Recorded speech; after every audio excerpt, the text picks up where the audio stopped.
यहाँ पे मेरी जीत सुनिश्चित हो। लोग कुछ बोले का नहीं कि कुछ कहे का नहीं कि दुनिया जाता है जाते नहीं सामने आ जाते हैं और कहते हैं कि गठबंधन में दरारें हैं, गठबंधन में सब कुछ ठीक नहीं चल रहा है, ये अलग चुनाव लड़ने की ये तैयारी कर रहे हैं। मेरे बारे में ये पूरी पृष्ठभूमि। अगर आप बिहार के हैं तो इस खबर को जरूर ध्यान से सुनिएगा, क्योंकि बात कुछ ऐसा ही है। और जितने भी नेता और जितने भी बड़े बड़े पॉलिटिशियंस बिहार में आते हैं तो रियली में वो क्या करना चाहते हैं, इस बात का आपको मलाल हो जाएगा। इस बात का समझ में तो जरूर आ जाएगा कि नेता बिहार में कुछ करना भी चाहते हैं कि सब कुछ लेके जाना चाहते हैं। देखिए, इस खेल को बड़ा बारीकी से समझिएगा, तभी मजा आएगा।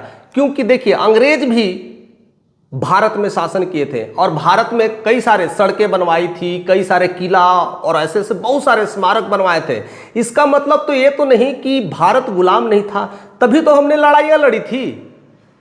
तो क्या ऐसा बिहार में आपको नहीं नजर आ रहा है कि समय कम और डेवलपमेंट ज़्यादा दिख रहा है और सारी कुछ डेवलपमेंट के लेकर के बातें की जा रही है, एयरपोर्ट दिया जा रहा है, रोड कंस्ट्रक्शन हो रहा है, लेकिन जो जमीनी मुद्दा है उस पर कभी भी काम नहीं किया जा रहा है। इसका मतलब आज भी अंग्रेजों वाला ही नीति को अपनाई किया जा रहा है। और हम बिहारी कहते तो हैं हम पूरे दुनिया में राज करते हैं, पूरे दुनिया का टैलेंट बिहार में पनपता है। तो ऐसी टैलेंट किस काम का, बिहार का टैलेंट कहाँ दिखने को मिल रहा है? अगर दिखते तो आज भी गुलामी की बेड़ियों में कसे नहीं होते, आज भी दबे नहीं होते, आज भी दो चार रोटी के मुहताज नहीं होते। और इसीलिए आप देखिए, कई सारे बाढ़ में हर साल कितने लोग बह जाते हैं, कितने लोग दह जाते हैं, कितने लोग परेशान हो जाते हैं। रुपया दे लस ठोकर बने खाती पब्लिक ले लस। सरकार चाहे 9 करोड़ में है, गांव बस जाता है, लेकिन 1 करोड़ भी यहाँ खर्चा देगा। चंद पैसा बचाने के लिए 100, 200, 300 परिवार को लोग जिंदगी बंद कर दिया। कभी कभी कुछ मिलता आज न बाढ़ आया उत्तराखंड, पंजाब और हरियाणा और बाकी स्टेट में, लेकिन बिहार में हर साल बाढ़ आता है, हर साल लोग बहते हैं, हर साल लोग पलायन करते हैं, हर साल लोग बेघर होते हैं, लेकिन कोई सुनने वाला नहीं है। बस केवल नाम की पॉलिटिक्स हो रही है। और हाल ही में देखिए, 1-2 महीना पहले की घटना होगी, बिहार का जवनिया गांव गंगा में पूरी तरह से तब्दील हो गया, लेकिन कोई नेता को याद ही नहीं आया कि ये गांव है भी कि नहीं। कोई नेता विजिट भी नहीं किया, देखने भी नहीं किया, और बस केवल नाम की पॉलिटिक्स हो रही है। लेकिन वही देखिए, दूसरी तरफ पंजाब में बाढ़ आया, पूरी तरह से तबाही का मंजर देखने को मिला, गाय भैंसे सब कुछ डूब गया, मंजर खराब है।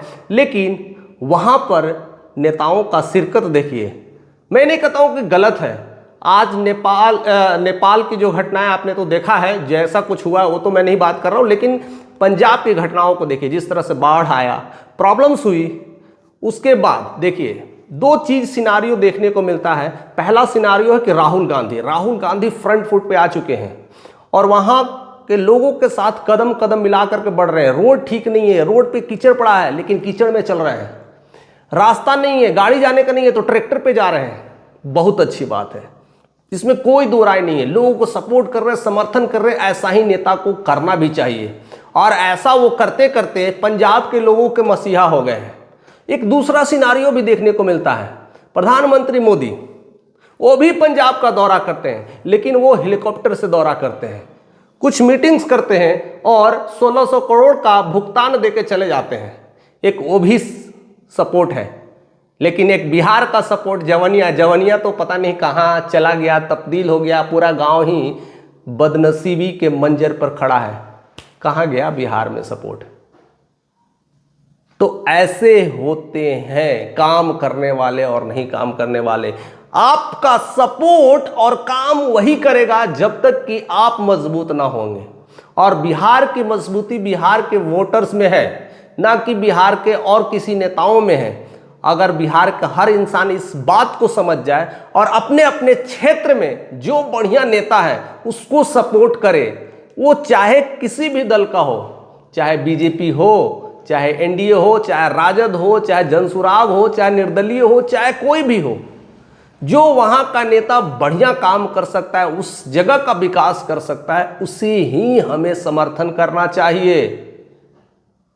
क्योंकि सेंटर में तो कब से मोदी और बाकी सारे लोग बैठे हैं, मनमोहन सिंह भी बैठे, मोदी भी बैठे, बहुत सारे हुए, लेकिन बाढ़ कंटिन्यू बिहार में है, हर साल आता है, लेकिन आज भी सुधार नहीं हुआ है। उसका कोई इलाज नहीं होता है। कहते हैं ना ला इलाज बीमारी, HIV और कैंसर होने के बाद लोग कहते हैं अब तो तबाही का मंजर है। और हर साल जब बाढ़ का समय आता है तो बिहार गंगा पार के लोग यही समझते हैं अब यहाँ से जाने का समय आ चुका है। और कुछ लोग तो ऐसे होते हैं उसकी जीविकोपार्जन के लिए वही जो नाले नदी में जो बहते नज़र आते हैं लकड़ियाँ, वो सोन में डूब डूब करके इकट्ठा करके अपने जलावन के लिए या फिर या कह सकते हैं अपने खाने पीने के लिए ईंधन इकट्ठा करते हुए नज़र आते हैं। और यह सच्चाई कोई नहीं बता पा रहा है और कोई दिखा नहीं पा रहा है। बस रोड, सड़क, कंस्ट्रक्शंस, पलायन बाकी है, रोजगार बाकी है। इन सारी चीज़ों को छोड़ दीजिए, शिक्षा जो सबसे ज़्यादा ज़रूरत है, क्योंकि इसी से सब कुछ बदलता है, इसी को ही छुपाया जा रहा है। कैसे बदलेगा बिहार? जरूर आप बिहारी अगर होंगे तो आपके दिल में अगर चुभ रहा होगा तो ज़रूर ज़्यादा से ज़्यादा लोगों तक ज़रूर इस बात को शेयर करिएगा और अपना कमेंट तो देना मत भूलिएगा, क्योंकि यह बिहार की बात है। और बिहार में अगर नहीं कुछ लोग समझ रहे हैं, इस बात को भी नहीं समझ रहे हैं कि बिहार में एक्चुअली में क्या हो रहा है, तो समझ जाइए और ज़्यादा से ज़्यादा लोगों तक शेयर करिए, तभी। नहीं तो हम तो बातें तो बहुत सारे करेंगे, बहुत सारी वीडियोस आएगी, वीडियो तो नॉन स्टॉप आएगी, लेकिन कुछ ऐसी वीडियोज होती है जो हमारे दिल पे लगती है और वो कहीं ना कहीं चोट करती है। यही चोट अगर आप तक पहुंची है तो ज़रूर से ज़रूर शेयर करिएगा। नए हैं तो सब्सक्राइब करिएगा, क्योंकि अभी बहुत खेल बाकी है, इलेक्शंस बाकी है, बहुत सारे न्यूज़ आने बाकी है, अभी तो खेल शुरू हुआ है।